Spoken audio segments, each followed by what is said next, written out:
Oke, shalom saudaraku. Hari ini saya berada di Monumen Bajar Sandi, Museum Bajar Sandi di kawasan Renon dan Pasar Bali. Itu ya, hari ini tanggal 21 ya. Hari Senin, tanggal 21 atau tanggal 20 saya lupa. Oke, pokoknya ini hari Senin tanggal 20 Februari mungkin ya. Oke, jadi saya bersama istri ada di daerah ini dan saya melihat ini satu suasana yang sangat indah tentang Monumen Bajar Sandi. Monumen ini dibuat untuk memperingati pepuputan Magaran dan Prisia pada waktu itu, bagaimana orang Bali bertempur melawan Belanda untuk membebaskan diri dari penindasan Belanda pada waktu itu. Dan monumen ini menjadi peringatan dari generasi ke generasi bagaimana orang mengingat bahwa pernah ada suatu perjuangan besar yang mengorbankan banyak darah, banyak nyawa untuk supaya Indonesia khususnya Bali ini bisa merdeka. Melalui monumen ini kita bisa mengingat peristiwa-peristiwa masa lalu di mana orang seringkali lupa, gitu ya. Oke, dalam hal rohani juga seperti itu. Kalau Anda lihat dalam firman Tuhan misalnya, kalau kita lihat dalam Yosua, pada waktu Yosua memimpin umat Tuhan masuk tanah perjanjian, Yosua membelah sungai Yordan pada waktu itu. Dan apa yang Yosua lakukan? Yosua menyuruh umat Tuhan untuk mengambil 12 batu dari dasar sungai Yordan, masing-masing satu batu untuk satu suku. Dan kemudian Yosua menyuruh untuk mereka membawa batu itu dan menyusunnya di kota yang pertama mereka masuki, yaitu kota Gilgal. Dan dibuatlah seperti tugu peringatan di sana yang disusun dari 12 batu.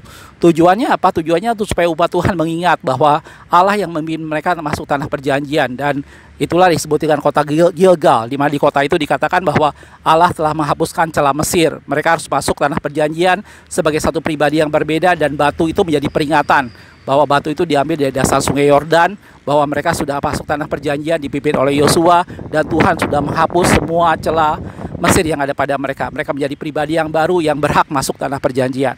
Gitu ya. Itu gambaran dalam firman Tuhan bagaimana banyak orang dalam firman Tuhan yang mendirikan tugu, yang menjadikan suatu batu peringatan untuk mengingat suatu perbuatan yang pernah Tuhan lakukan.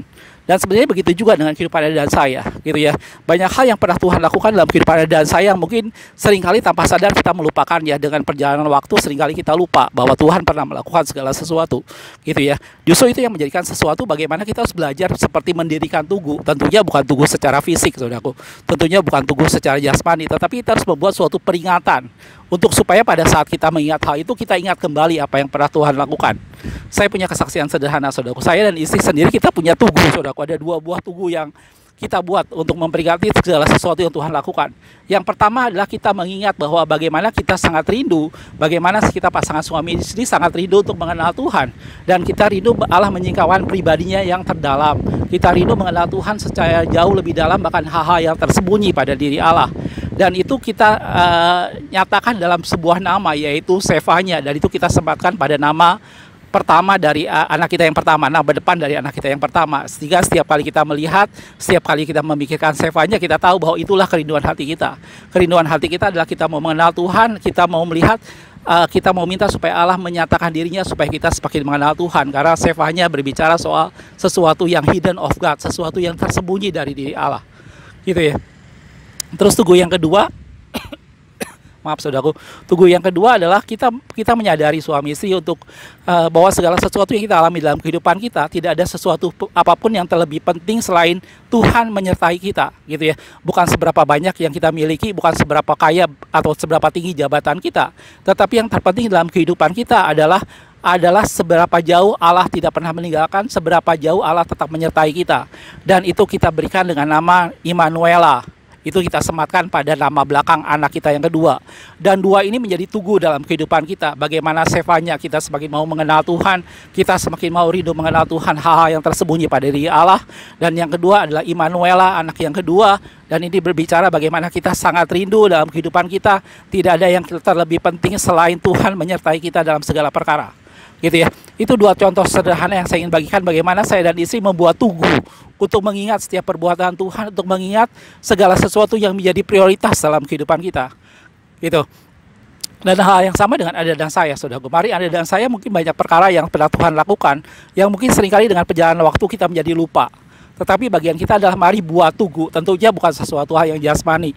Anda bisa menandai sebuah hari tertentu, Anda bisa membuat suatu ingat-ingatan tertentu atau apapun juga untuk kita kembali mengingat Tuhan.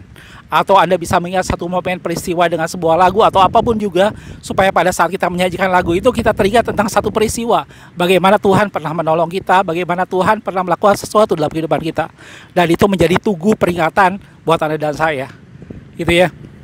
Mari temukan, bangun tunggu ada masing-masing untuk kita selalu mengingat Tuhan, untuk kita selalu memperhatikan perbuatan Tuhan, dan kita tidak pernah melupakannya, gitu ya. Seperti monumen Bajra Sandi ini yang tetap berdiri teguh dari waktu ke waktu, dari generasi ke generasi, dan setiap orang akhirnya tahu bahwa ada perjuangan besar untuk merebut kemerdekaan di Indonesia.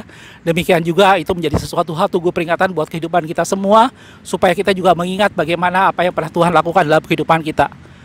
Jelas, saudaraku, dari monumen Museum Bajra Sandi Renon Denpasar, Bali, saya dengan istri mengucapkan selamat menikmati hari Anda bersama dengan Tuhan. Tuhan Yesus memberkati. Ingat kasih-Nya, ingat kebaikan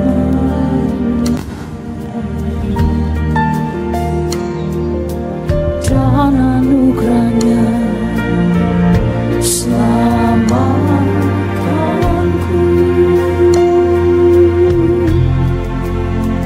Sebab kasih-Nya setinggi langit, kasih setia